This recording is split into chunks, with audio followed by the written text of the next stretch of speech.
Hay dos perfiles fundamentales: trastornos del neurodesarrollo y el daño cerebral adquirido. Esto, en cifras, supone que en España la prevalencia del daño cerebral infantil gira en torno a las 250 personas por cada 100.000 habitantes al año. Y por otra parte, otro dato que pone de relieve el volumen también de la población a la que nos dirigimos en Neural es la prevalencia de los trastornos del neurodesarrollo, que roza el 16% de la población infantil tiene algún problema a lo largo de su desarrollo.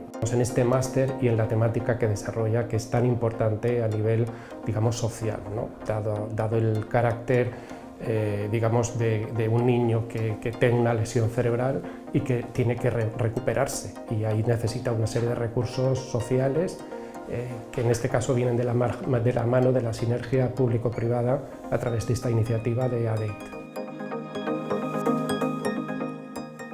La carga más importante de este máster son las 300 horas prácticas en clínicas Neural. El introducir en el máster en neurorehabilitación infanto-juvenil una carga práctica grande, como lo son 300 horas de prácticas profesionales, yo creo que en sí mismo es un valor añadido. Desde las clínicas neurales, lo que creo que nos hace diferentes, ¿no?, a otros másteres, que es poner a disposición del alumno desde el primer momento todas las instalaciones y profesionales de las clínicas Neural. Y patologías y trastornos, lamentablemente hay infinidad de trastornos asociados, ¿no?, a la neurorehabilitación, ¿no? ¿Por qué necesita neurorehabilitación un paciente?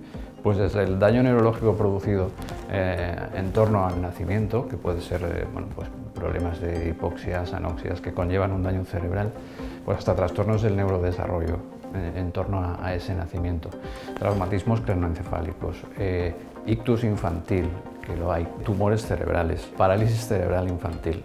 Son todo patologías asociadas asociadas a este rango de edad, bueno, van a ser el centro de atención en este máster.